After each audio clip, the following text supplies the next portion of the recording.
enfants de l'âge des miens, en fait. Donc mes enfants étaient mes premiers lecteurs. Ils sont d'ailleurs un peu dans le livre. Et ça m'a été très utile, quand j'écrivais, de leur montrer ce que j'avais écrit. Et souvent, à partir de choses qu'ils me racontaient ou qu'ils me disaient, ça me permettait de sortir des impasses dans lesquelles je me mettais tout seul, d'ailleurs, en écrivant, parce que on écrit tout seul et on se met tout seul dans des impasses. Enfin, je ne sais pas si je suis le seul, mais j'imagine que c'est un peu le cas de tout auteur. Et donc, je me retrouvais dans des impasses, et systématiquement, c'était un truc, une discussion, une idée qui provenait de quelqu'un d'autre, et souvent de mes enfants qui m'aidaient à en sortir. Et donc, en sortant, au moment où j'ai décidé d'éditer, et où j'ai sorti le livre, j'ai eu cette envie d'avoir un contact avec les lecteurs, et de pouvoir remettre dans la suite, parce que donc, je veux écrire une série, j'écris une série, j'ai commencé à écrire la suite, et donc je voulais pouvoir mettre dans des retours des lecteurs, des idées des lecteurs dans la suite du livre. Et donc c'est ce qui est en train de se faire. Je suis allé déjà dans plusieurs classes raconter ce que je faisais. Donc là, il y a deux professeurs qui nous font l'amitié d'être là ce soir. J'en suis extrêmement touché. Et donc j'ai reçu comme ça 257 retours de lecture et d'idées de jeunes qui avaient lu le livre, de jeunes, pas si jeunes que ça, mais enfin de gens qui avaient lu le livre.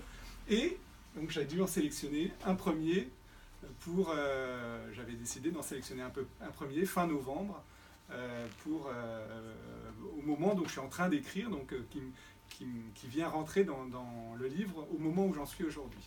Alors il y en avait plusieurs qui me plaisaient, et l'idée c'était d'en sélectionner un, mais j'ai repris quelques éléments là qui m'étaient venus, et puis aussi parce qu'ils me rappelaient des choses spécifiques.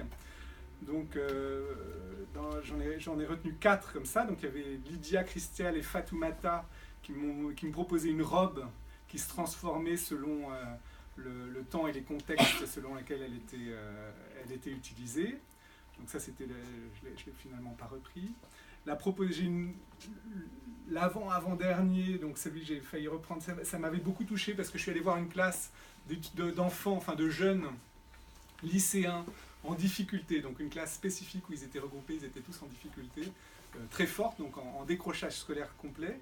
Et donc j'ai eu des réponses, et un qui m'a un peu touché, je vais vous le dire, pendant les examens de passage, pour les élèves qui ont échoué, ils ont une deuxième chance de le repasser, seulement ils doivent recommencer à étudier car leur mémoire a été effacée la semaine avant les examens.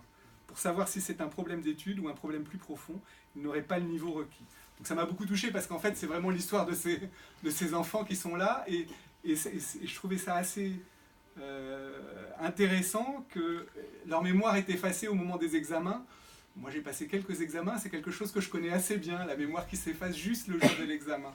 Et ça reprend complètement une idée du livre, puisque dans le livre on ne meurt pas, mais si on est tué, on retourne à une période antérieure, et donc on perd la mémoire de tout ce qui s'est passé entre différents moments de sa vie. Donc je trouvais ça intéressant comment il avait repris cette idée, et il l'avait rapporté à sa propre expérience, qui était malheureusement, à chaque fois qu'il avait des examens, il perdait la mémoire. Alors j'en ai un autre qui était assez exceptionnel, qui m'a envoyé toute une petite nouvelle, que je ne peux pas reprendre malheureusement, mais qui était toute intéressante. Et puis, Snéha et Maureen qui m'ont offert une idée que j'aime beaucoup, qui rentre tout à fait aujourd'hui, au moment où j'en suis dans le livre. Alors je la lis, ou vous préférez peut-être que je la lise, ou vous le souhaitez la lire? Non, Bizarre, je m'en doutais. On préférait qu'elle la lise, nous. Non, on préférait que ce soit elle. Oui. Ben oui, allez-y les filles. Vous voulez? Oui.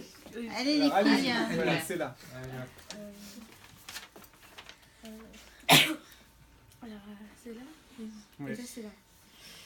Karl commence à créer quelque chose qui ressemble à une espèce de plante piquante, qui semble dorénavant à un cactus, mais en pire. Et au moment de terminer sa création, Karl se pique au doigt. Rien de grave. Pourtant, il y a des gouttes de sang qui tombent sur une épine du cactus. Soudain, L'épine illumine ses yeux et demande de faire un vœu et il décide de faire le souhait de voir sa famille qui lui manque. Le soir, il entend un bruit et il se réveille. Il voit sur le bord de sa fenêtre un pinceau et un tableau en argent. Il prit son pinceau et commence à dessiner. Un village, il touche le tableau, il voit que sa main passe à travers. Quand il saute, il voit devant lui une grande maison. Il toque à la porte. Toc, toc, toc. Qui est là? Je suis Karl. Connaissez-vous Frézag? Oui, il est dans le grand château de Groove-High, à l'autre bout de la rivière. Et soyez vigilants sur votre chemin. Vous allez trouver un poète. Il vous donnera la baguette qui vous permettra de passer sur la rivière. Vous devez dire « Laissez-moi passer ». Tu cherches le trésor d'or. Merci pour votre aide, dit Karl. Ah, c'est bien les filles. Voilà. Bravo, bravo. Bravo. Alors voilà, les filles, votre bon.